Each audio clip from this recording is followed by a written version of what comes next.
बलदेव साहब, आप इतना केयरलेस कैसे हो सकते हैं? आपको सोचना चाहिए कि इन लोकल्स को हमारे सीनियर ऑफिसर के पास ले जाना कितना जरूरी है। हो सकता है कि वो इनसे कोई इंपॉर्टेंट क्वेश्चन पूछ ले। आप सिर्फ एक जेसीओ हैं।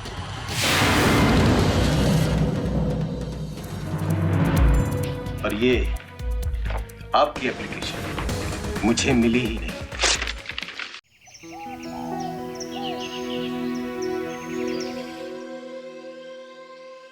सो मेजर्स, कैसी तबीयत है आपकी? माशाअल्लाह, हजामत बनवाने के बाद तो आपके चेहरे और भी खिल उठे। अरे हाँ, आप लोगों के लिए तो बहुत बड़ी खुशखबरी है। वो ये कि आप लोग कुछ और दिनों के लिए हमारे यहाँ मेहमान बनकर रहेंगे।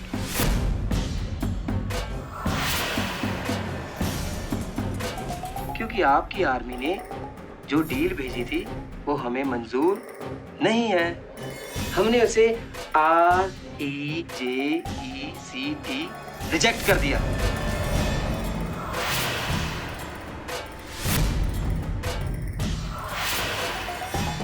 मेजर, इतिहास गवाह है, आपने हमेशा छिपकर वार किया है और वही आपकी फितरत है।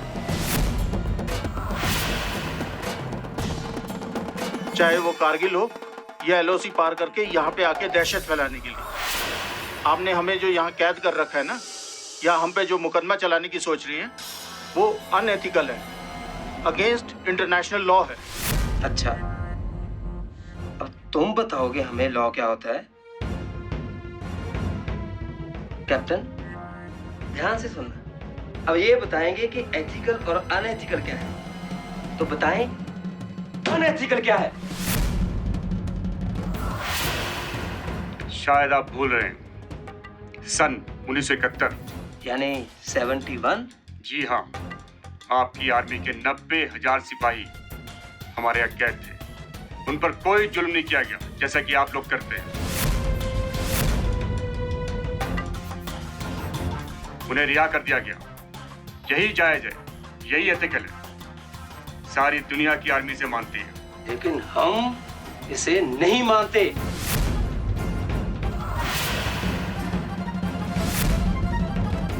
आप लोगों ने जो सिपाही रिहा किए थे वो प्रिजनर ऑफ वॉर थे और आप लोग स्पाई, जासूस। जासूस छुपके से मुजाहिदीन से मिलके हमें किडनैप किया और धोखे से आले आपकी टेरिटरी में, और उस पर झूठा इल्जाम लगा रहे हो। शर्म करो कुछ।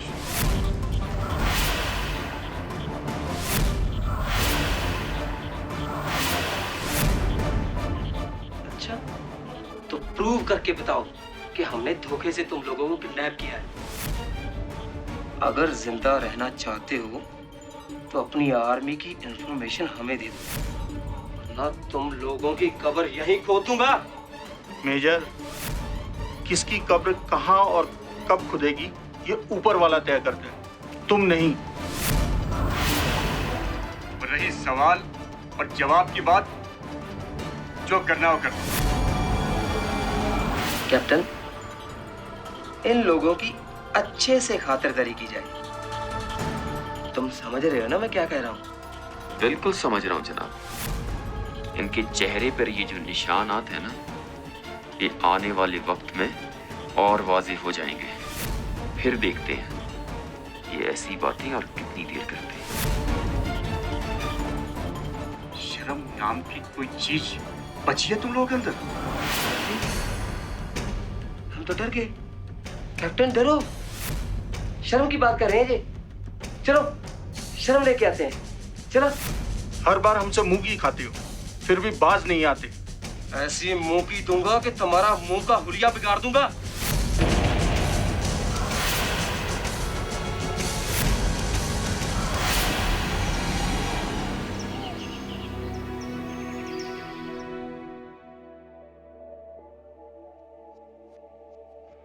यार दीदार,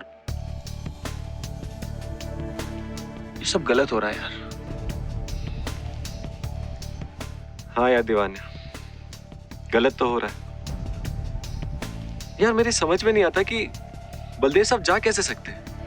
इधर भाई, मर्दे हम जिसको देख रहे हैं यह बात कर रहा है।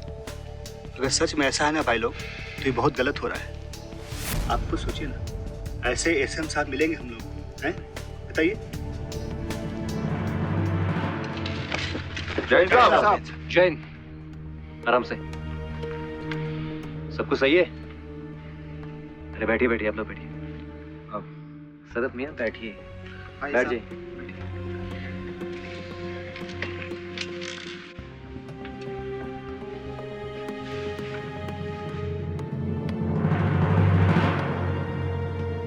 मुझे कुछ तो गड़बड़ लग रही है।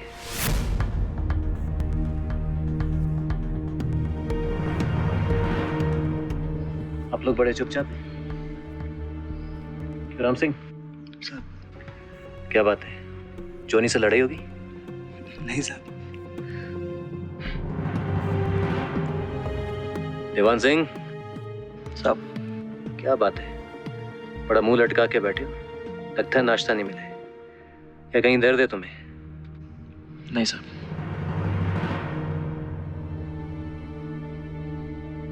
केदार सिंह, कोई बोलने को तैयार नहीं है। सदमिया, क्या हुआ? बिल्लू साहब, क्या बलदेव साहब सच में जा रहे हैं?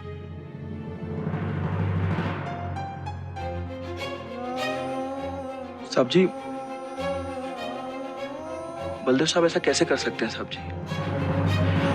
वो हम जवानों को छोड़कर कैसे जा सकते हैं साहब जी?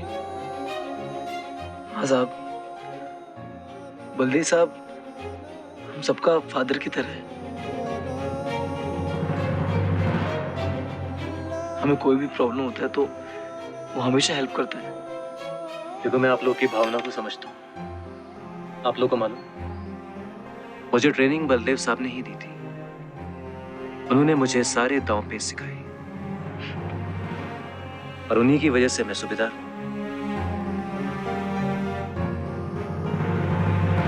बिल्लू साहब, हमारे सारे ऑपरेशंस जो कंप्लीट हुए हैं वो बलदेव साहब की वजह से हुए हैं।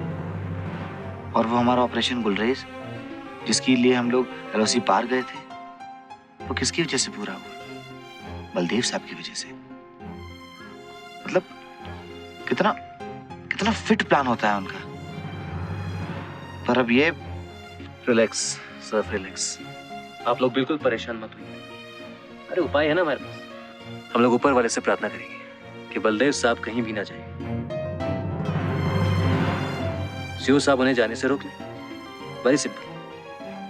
आप लोग बिल्कुल परेशान मत होइए। Be positive. अब मैं चलता हूँ, आप लोग आराम कीजिए। रिलैक्स। जय साहब।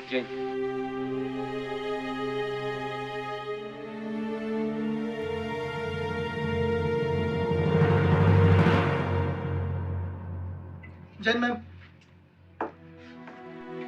जय हिंद सर।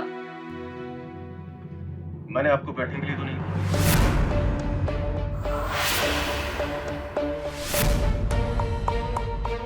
Sorry sir. आप अपने आप को क्या समझती हैं? पलटन की सीओ? सर, क्या बात होगी सर? मैंने आपको पहले ही वार्न किया था कि आप इस एफिशिएंसी के चक्कर में किसी को भी हर्ट नहीं करेंगे। क्या आप 857 जवानों को कंट्रोल कर सकती हैं? उन्हें सुबह रोजाना 4 बजे उठकर एक्सरसाइज करा सकती हैं?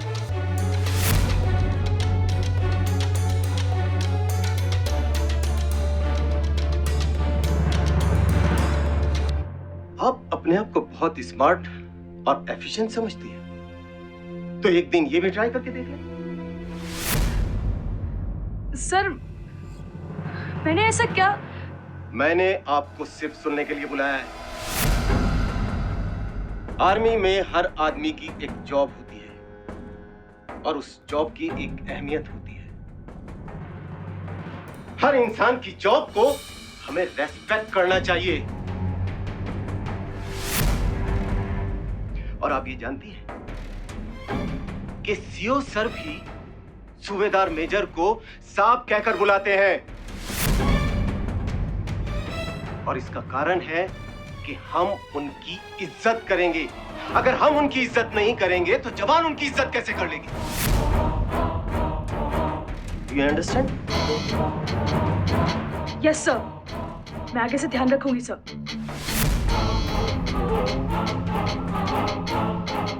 आप अभी बलदेव साहब के पास जाकर उनसे माफी मांगेंगे। सर, आपने उनके एक्सपीरियंस की इंसल्ट की है, और आपको ये मालूम है जितने भी जेसीओज होते हैं वो सब ऑफिसर्स को ट्रेन करते हैं।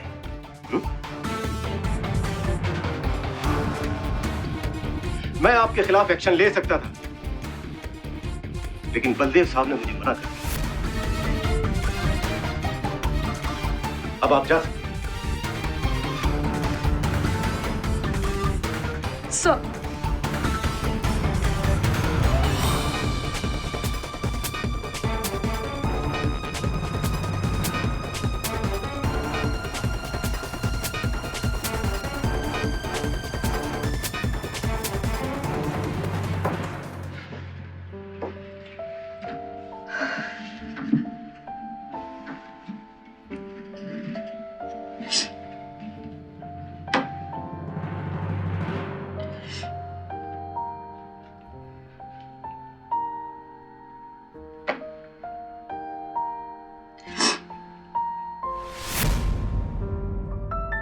जय Hind ma'am.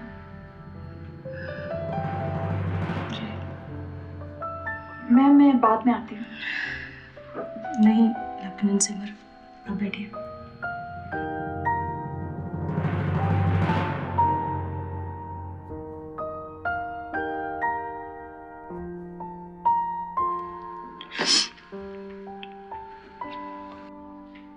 Ma'am anything serious?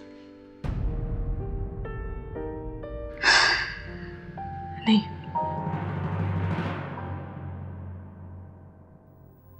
कोई सीरियस बात नहीं है। नहीं मैम, कुछ तो बात है। I mean only if you wish to share.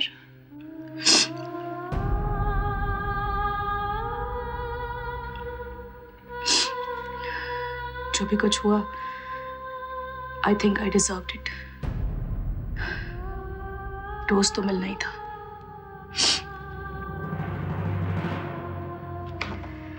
खैर,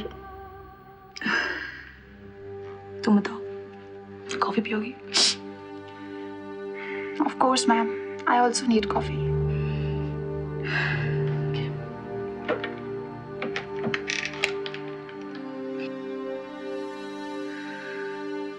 जी, मेरे रूम में 2 कॉफी भिजवाई है।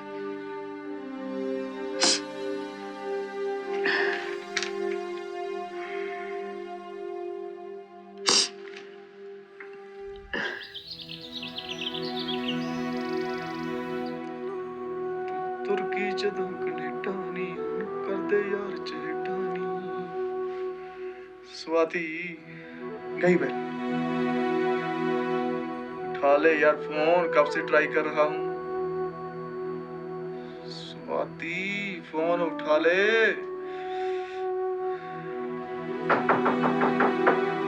ओ लेफ्टिनेंट रुद्र प्रताप सिंह उर्फ आरपी, कम इन, आ जाओ आओ बैठो।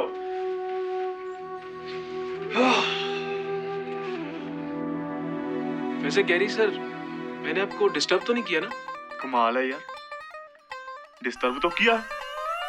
पहले आदमी हो डिस्टर्ब करने के बाद पूछते हो कि सर मैंने आपको डिस्टर्ब तो नहीं किया। वो एक्चुअली सर मैं तो वैसे ही आ गया था सर।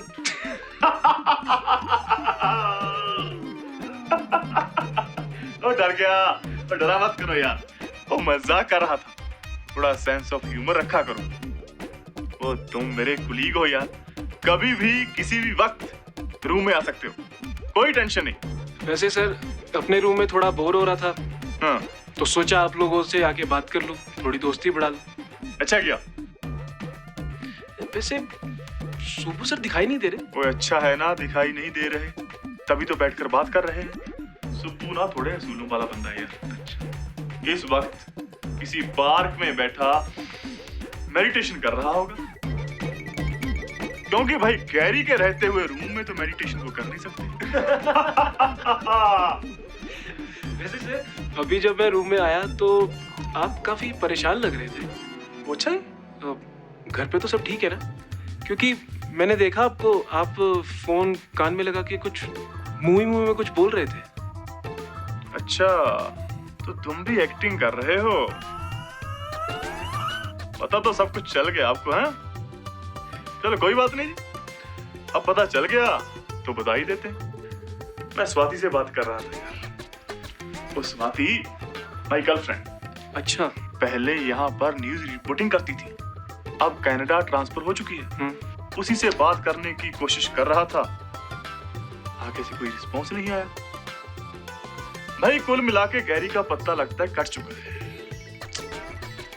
इसीलिए कहता हूँ कि लड़कियों से भगवान बचाए तो बचाए, आदमी कुछ नहीं कर सकता। जी मैं भी लड़कियों से दूर ही रहता हूँ। गुड। वैसे आजकल अपनी पलटन का क्या रूटीन है? वही सेम रूटीन। एलओसी का एरिया है, दुश्मन मुजाहिदीन हर रोज एलओसी क्रॉस करवाना चाहता है। ऑपरेशंस होते रहते हैं, यही काम है। वैसे सबके साथ रह रह के एक्सपीरियंस हो ही जाएगा। वैसे मैं भी नोट कर रहा हूँ कि तुम भी काफी डिसिप्लिन में रहते हो ना? अच्छा, गुड, होना भी चाहिए। बस सुब्बू सर की तरह सन की मत बन जाना। नहीं सर, मैं इतना भी डिसिप्लिन में नहीं रहता। I want to enjoy my life sir. Good. और अब आर्मी में कभी भी कुछ भी हो सकता है, और ऊपर से हम एलओसी के पास पोस्टेड है, तो ऐसे में लाइफ एंजॉय करनी चाहिए। और सुनाओ, घर में कौन कौन है? पापा आर्मी में थे, और अब हम आजकल चंडीगढ़ सेटल है। मदर डॉक्टर है, और छोटा भाई अभी पढ़ाई कर रहा है। वैसे मैं 4th जनरेशन हूँ। मोबाइल्स की तरह है। तो बस वही घर पे आर्मी टॉक एंड डिसिप्लिन। वैसे आपके घर में कौन कौन है? हाँ, भाई देखो, गैरी की फैमिली की हिस्ट्री बिल्कुल सीधी है। बाबूजी हैं, किसान हैं, खुद की जमीन है, खेती करते हैं। माता जी बचपन में छोड़कर भैगुरु जी के पास चली गई, तो बुआ जी ने पाल पोस कर बड़ा किया। वैसे मेरी बुआ जी तोप हैं, तोप। आर्मी में आने का जुनून बचपन में था कि गैरी आर्मी में जाना है तो आर्मी ज्वाइन कर ली। और दूसरी बात यह थी कि बुआ जी पर रोब डालना है आर्मी में आकर। तो मिशन पूरा हुआ? बिल्कुल बिल्कुल फेल हो गया जी। हैं? फेल? ओहो यार आरपी, तुम कब से यहाँ पर बैठे हो? मैंने तुमको ना चाय पूछी ना कॉफी पूछा। अरे सर आप भी। चलो चाय पीते हैं हम। ओके। अरे ठहरो ठहरो रे, इन कपड़ों में कैसे कॉफी पीने जाएंगे? कपड़े चेंज करने पड़ेंगे, है ना? बिल्कुल सर। एक काम करते हैं, रूम में कॉफी मंगवाते हैं। ठीक है सर। डिसिप्लिन चाहिए ना? हेलो, हाँ जी, 2 कप कॉफी गैरी स्टाइल। ये फाइल बिल्लू सिंह साहब को दे दो। जी सर।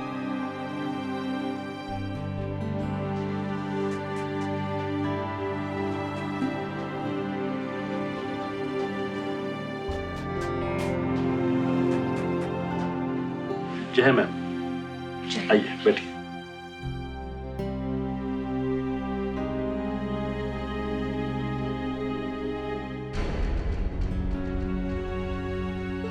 देव साहब, चाय मिलेगी? सुना है आपके ऑफिस में बहुत अच्छी चाय आती है। हाँ क्यों नहीं मैम, जरूर।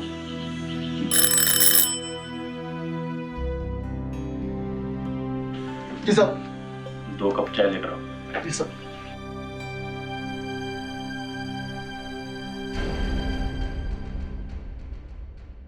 बलदेव साहब,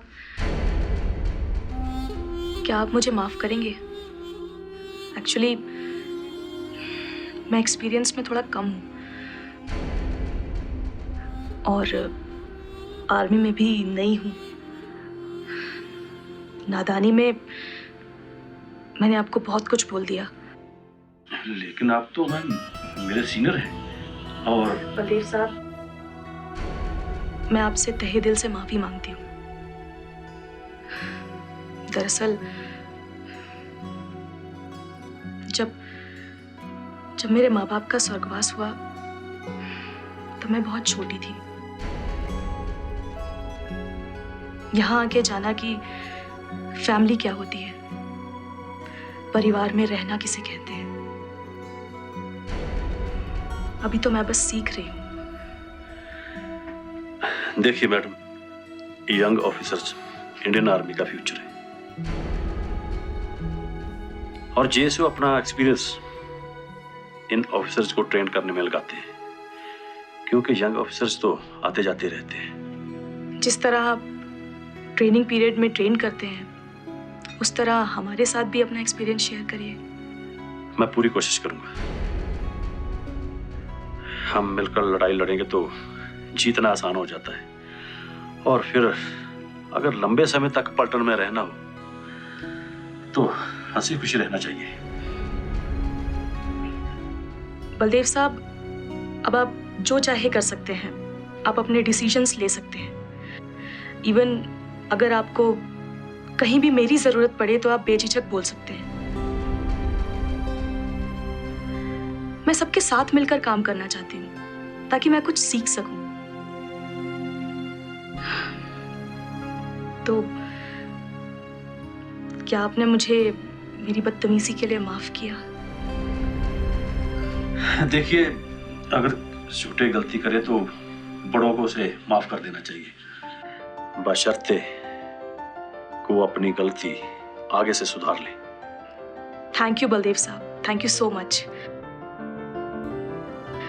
लेकिन आपको भी एक वादा करना होगा। हाँ, बताइए मैम।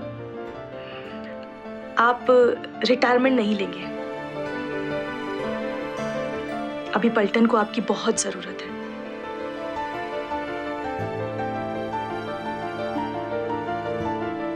ठीक है, आप सीनियर हैं, आप मुझे जो भी ऑर्डर देगी मुझे मानना तो पड़ेगा। लो, चाय लो। Thank you.